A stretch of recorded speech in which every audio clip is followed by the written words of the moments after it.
Happy Sunday, Vol fans, and welcome into Tennessee Football Talk, brought to you by Prize Picks. On today's show, we're going to look through every single depth chart on this roster and discuss the changes from 2025 to 2026, of course, just about a month removed from spring ball, almost 2 months at this point, and just a couple of months away from fall camp rolling in. We're going to start with the most talked about and highly anticipated position group on this team.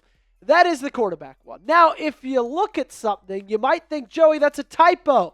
There's two QB1s. Well, ladies and gentlemen, I did that for a reason. George MacIntyre, Faizon Brandon, those two guys will be battling it out all throughout the summer and early in the fall. And then Ryan Staub and Mason Phillips, of course, coming in as their backups. This is going to be the biggest talking point. It has already been the biggest talking point for the entirety of the season, offseason that is, and I can't wait to see these guys truly duke it out and for a winner to be announced. This is going to be a very, very big change for Tennessee in the fact that they had Joey Aguilar calling the shots, operating the offense in 2025. And I know he was new, got there really, really late in April, had to learn everything incredibly fast. But that was a dude who had started over 30 games in college prior to taking his first snap at Tennessee. These two guys have combined for 9 passes thrown in their collegiate careers. Cannot wait to see who comes out on top. Right now, if I had to guess, that would be Faizon Brandon. To the running back room we go. Really, really like the horses you've got in this stable. DeSean Bishop, of course, is going to be your RB1. Javen Gordon, the transfer from Tulane, will be your RB2. And then Dwayne Morris will come in as your RB3. I think that DeSean Bishop's role this year is going to change a ton from where it was last year. He's going to be 10 times more important than he was. And he was incredibly important last season. The running back position is always a really, really important one under Josh Heupel, but it's different given the quarterback situation. Again, last year you had Joey Aguilar, a guy you knew could be accurate deep, accurate in the middle of the field, and could run this offense like almost nobody else has in Josh Heupel's time. You've got a really young guy, and to make his job easier, you're going to want to run the football more, and of course, you're going to want to run the football successfully. Cannot wait to see the 1-2 punch between him and Gordon as well. I think Gordon is one of the most underrated additions you made in the portal. To the wide receiver room we go. Now, I am not sold enough to make this a depth chart 3. I'm keeping it a depth chart 4 because I think truly it's going to be up for grabs for Radarious Jackson, TK Keys, and heck, you could throw Travis Smith Jr. in there as well. I do think Staley, just given what he showed us last year, is looked at as this team's wide receiver 1, even though he operates primarily from the slot. Mike Matthews, a phenomenal option at wide receiver 2 as well. I think the usage rate for these guys is going to be drastically different going into this year. Like you had Chris Brazzell, Mike Matthews, Braylon Staley playing almost every single snap in that position last year.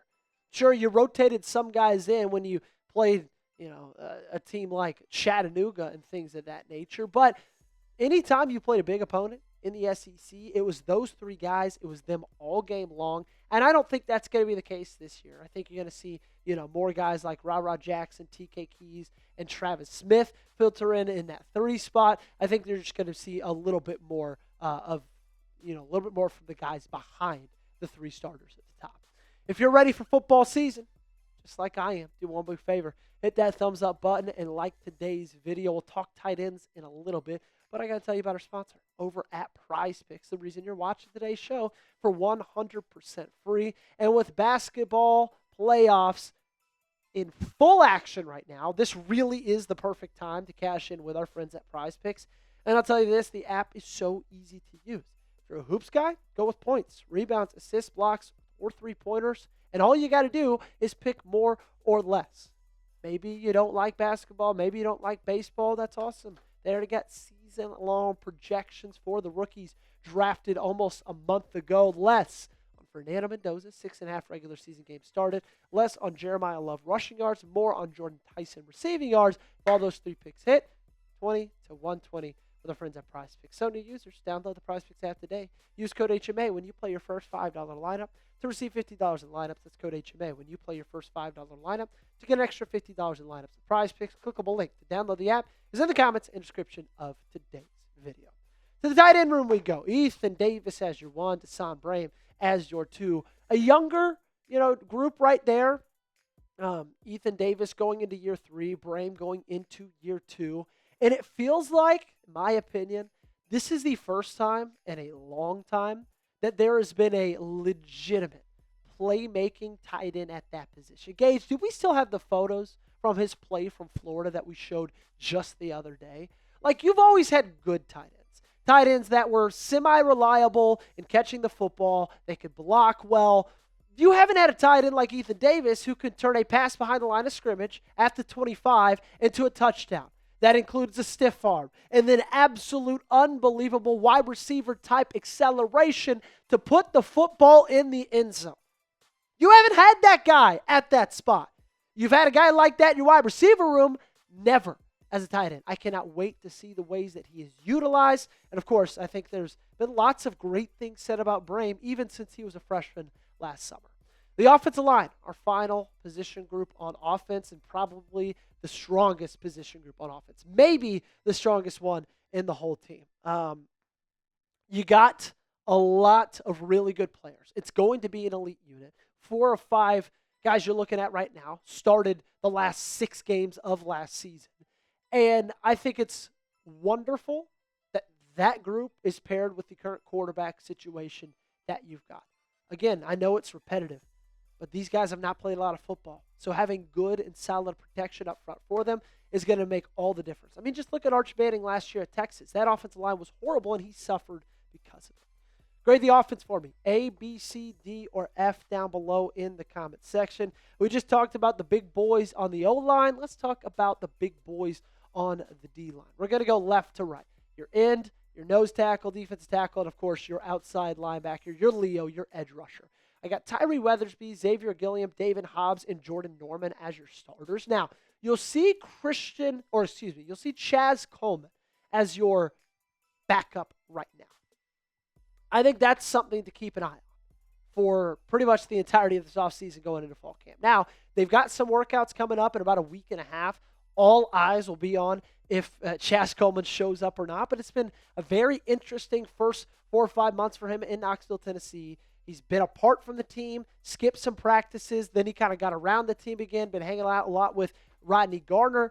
I like this unit as a whole, the defensive line. There's just not a ton of depth there. So health will be very, very crucial, okay, especially on the interior with Hobbs and Gilliam.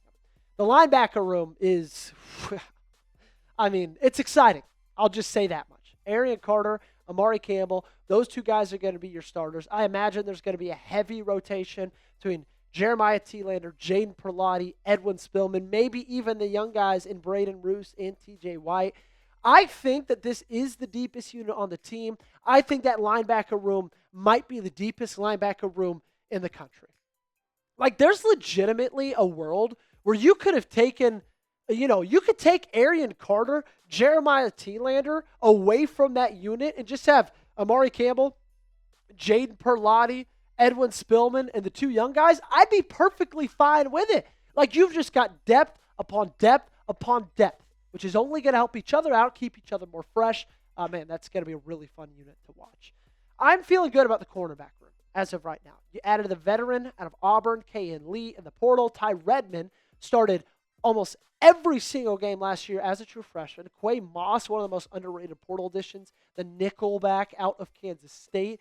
I'm very, very excited about year 2 of Ty, okay? I think that he showed a lot of promise in year 1, had a lot of ups, had a lot of downs, okay? But that's just how it goes when you're a 3-star freshman that's asked to start almost every single game, and Tim Banks is your defensive coordinator. I think the fact that he's surrounded by another veteran in K.N. Lee and a really good player in Quay Moss on the inside and the slot, I think this room is going to be much improved, as I think that for the safety room as well. TJ Metcalf, DeSean Lane, starters right now. I would not be surprised if Idris Farouk starts over DeSean Lane. And yes, it is pronounced DeSean. I know you're reading it. It looks like DeJuan. It's not. I promise you. This is one of the most changed units throughout the entirety of the offseason, and it's for good reason because that safety room was your biggest weakness in 2025. They couldn't cover. They couldn't tackle. They could not do anything. You needed to get some big help out of the portal. You got that. So now I'm very, very curious to see how those guys look once things are suited up and they're playing on Saturdays. Which side of the ball is better? O for offense, D for defense. Let me know down below in the comment section. Gage, if you had to pick one of those two sides, which is better, which would you say? Gage would say offense. I would too, but the quarterback being so new is a very, very intriguing part of that. So let me know your answer. All right, we're going to get out of here. We will be back again tomorrow. Hope you have enjoyed your Sundays. Hope you're just getting to hang out, watch PGA Championship today. I know I'm doing that exact same thing as you are watching this video right now. Make sure you're subscribed. Daily Tennessee videos. Does not matter if it's the dead of the offseason, middle of the season. We're going to have you covered daily right here.